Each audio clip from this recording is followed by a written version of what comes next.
Shalom, shalom, Moussangomu Ben Abignon. Donc, nous sommes dans la deuxième partie de notre vidéo consacrée aux hommes à l'ombre desquels nous apprenons.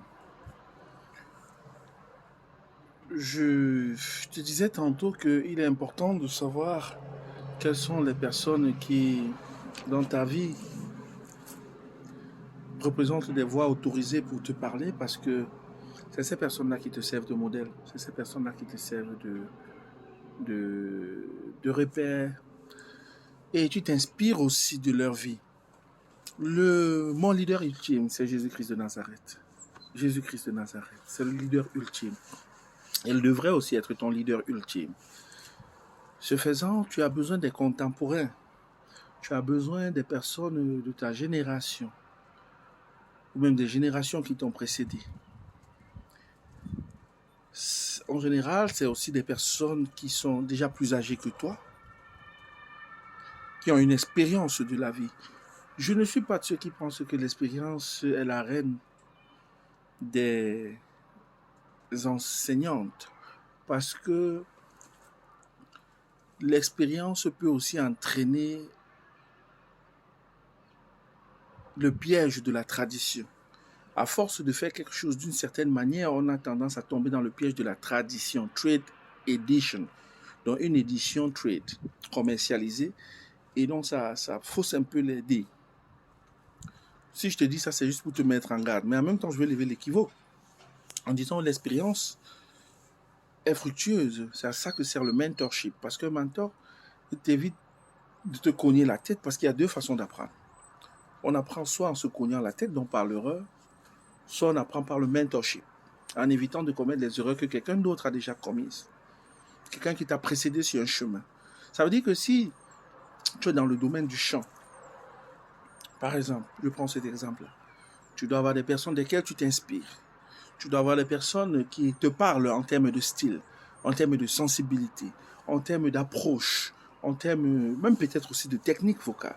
Mais le piège auquel tu dois toujours résister, c'est d'essayer de devenir ces personnes-là. Reste toi, mais inspire-toi de ces personnes. Ça, c'était pour ce qui est du domaine du chant. Mais de façon plus globale, tu as plein de domaines dans ta vie, le domaine des finances, le domaine de la famille, le domaine de la société, le domaine de... Bref, le domaine des relations humaines. Il y a plein de domaines comme ça, le domaine de l'accomplissement professionnel et académique. Il y a plein de domaines comme ça dans lesquels on aura besoin de lumière. On aura besoin des personnes qui peuvent nous guider. Donc c'est très important.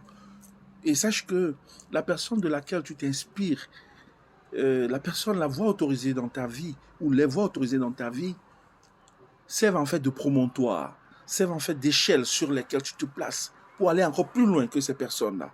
C'est-à-dire que si ces personnes ont réalisé quelque chose, ton intention c'est de réaliser 10 fois plus. Si ces personnes sont déjà devant, en train de réaliser quelque chose, ton intention, ton désir doit être de réaliser encore 10 fois plus. Et c'est ça aussi le cœur de ce qu'on appelle le servant leadership. Je vais donc te parler, moi, des personnes qui constituent. Parce que si tu es dans mon cercle d'action, ça veut dire que forcément, il est important pour toi de savoir quelles sont les personnes qui m'ont servi de repère, me servent de repère, me servent de guide. C'est toujours très important. Alors, je dirais déjà d'abord qu'elles sont nombreuses. Je ne vais pas avoir la prétention, la liste n'est pas exhaustive et je ne pourrai pas toutes les citer, mais je vais évoquer comme ça déjà dans cette vidéo quelques-uns et je terminerai dans une prochaine vidéo. Alors, il y a l'une des personnes fortes de ma vie, l'une des personnes centrales en termes de leadership.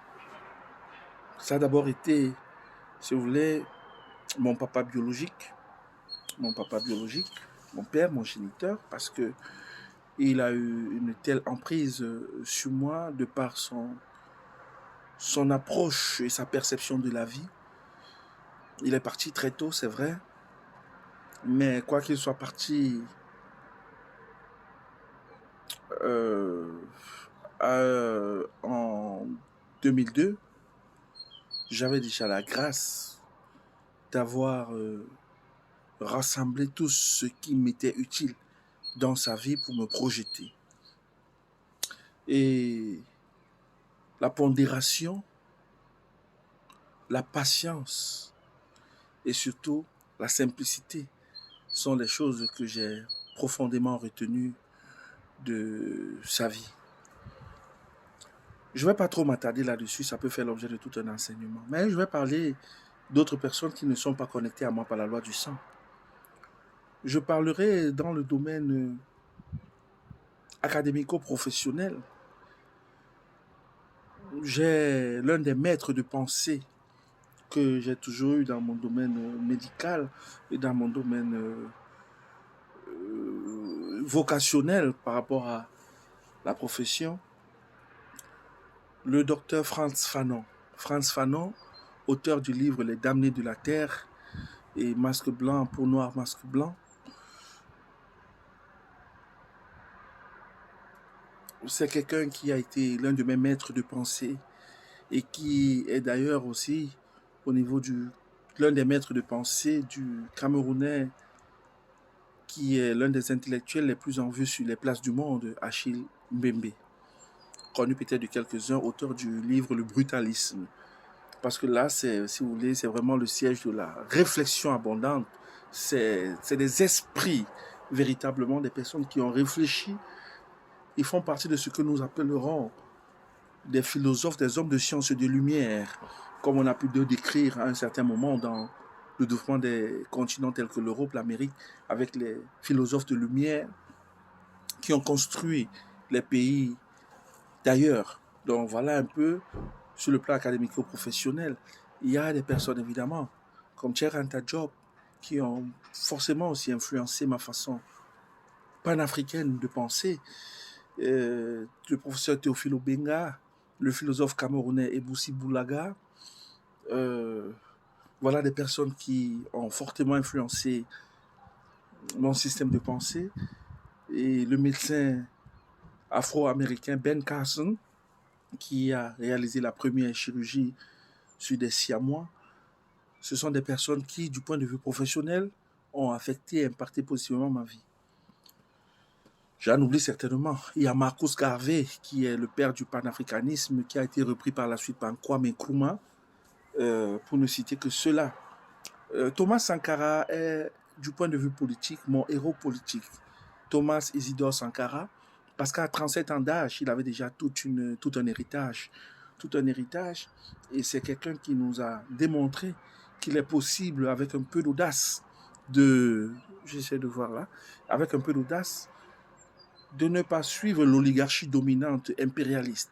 Thomas Isidore Sankara, Dieu merci, ses livres meublaient aussi la bibliothèque de mon papa, ce qui m'a permis véritablement de connaître les profondeurs de sa pensée à côté des autres nationalistes libérateurs tels que Patrice Emery Lumumba. En fait, ça, ce sont des personnes qui ont constitué ma conscience noire. Vous voyez?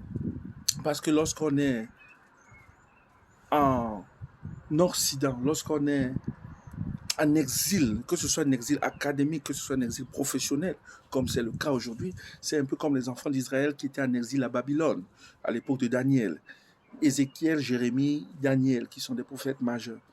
C'est un peu comme ça. Donc il y a une mission qui est assignée en général à l'exil. Et ces personnes-là ont constitué des personnes très fortes de mon univers. Ben voilà.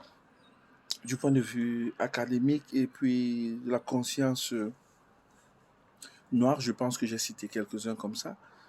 Je ne peux pas oublier au niveau du terroir camerounais le Mporol, Ruben Oumniobe. Je ne peux pas oublier comme ça au Sendé Afana, qui sont nos héros nationalistes.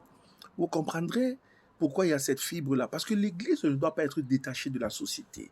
C'est une erreur que nous avons commise pendant longtemps. Nous avons laissé l'Église, la société gérer les problèmes sociaux. Or, la société a besoin de l'Église pour définir les standards et les principes de leadership. C'est pourquoi je crois fermement que par la grâce de Dieu, nous aurons à regarder ces leaders face à face, leur parlant dans les yeux et leur disant quel est le principe de leadership que notre Dieu voudrait qu'ils appliquent pour l'évolution de notre nation. Passé tout cela, je vais, mais dans une prochaine vidéo, évoquer mes leaders spirituels mes mentors, mes pères, autrement dit, ceux qui ont frayé le chemin pour moi et qui est un chemin aujourd'hui que je suis avec beaucoup d'audacité, beaucoup d'espérance et je crois qu'il est un chemin que vous suivrez également pour la plupart parce que, croyez-moi, à l'intérieur, il y a un message que seuls les initiés peuvent décoder. Que le Seigneur vous bénisse. Shalom.